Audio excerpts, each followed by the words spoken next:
When encountering an issue with your self-hosted instance, our techs will be looking for three things: your Docker Compose, your .env, and your Hoodoo logs. So this video, we're going to show you how to get those three items.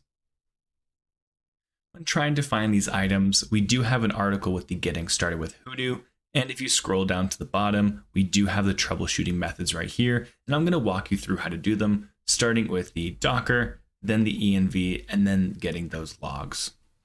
So we're going to start by going into our PuTTY instance. We have this configuration here. I already have mine saved, but just in case you want to remember how to get back into it, you're going to add your host name IP address. We're going to go into the SSH authorization section if that's how you've set it up. Open up auth, credentials, and then make sure to upload your private key. Then you're going to add your user login so that way we can have that attached. And as we go back up to our session, we can open it from there. I would recommend naming and saving it so that way you don't have to do this each time. I have mine open here. And now we're going to log into our configuration. And now I have access to my instance. So we're going to move to the proper directory, starting with our Hoodoo 2. So to do that, we're going to do a cd /Hoodoo 2. Now we're in the right directory. So I'm going to add the next part, which is going to be our Docker Compose. So I'm going to do more. And then we're going to do docker compose.yaml. And as I hit more, it will load part of it. We want to make sure we're getting all of it. So I'm going to highlight all of this information here. We do not need the command line, so make sure you get up to the version point. I'm going to hit Control and copy. As you can see here, this has been copied to my clipboard. So what we're going to do is pull aside a notepad, which I have right here. We're going to paste that now. And here we have our YAML. Getting your env will be the exact same. I'm going to do more.env, and we're going to be loading in all of our info.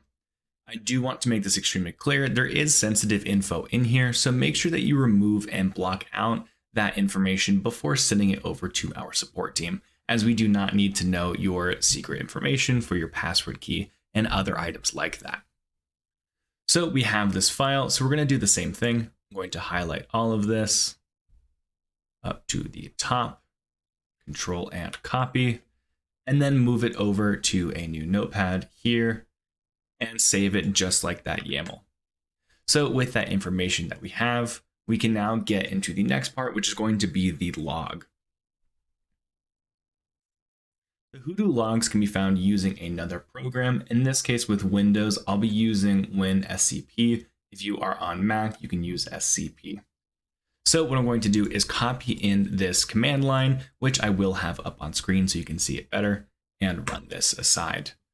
So you will be in the Hoodoo 2 directory. So make sure that when you run this command, you are in that section. And now while we don't see anything follow up, we do have that command line. So opening in WinSCP, I have this program and the site I'm going to be using for login, which I'll double click, using the same phrase that I set for my SSH key. Okay, and logging into that now. Initially, I was booted into the Hoodoo 2 directory. In case you are not, I'm going to go back a step. This is going to be the Hoodoo log that we're looking for, not the one in the root directory. So as I double click into Hoodoo 2 and I open up this file, this is the log that we'll be looking for to grab that information.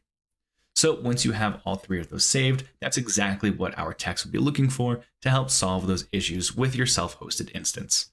If you have any more questions, please feel free to reach out or comment down below. We're more than happy to assist where we can. Thank you, everyone.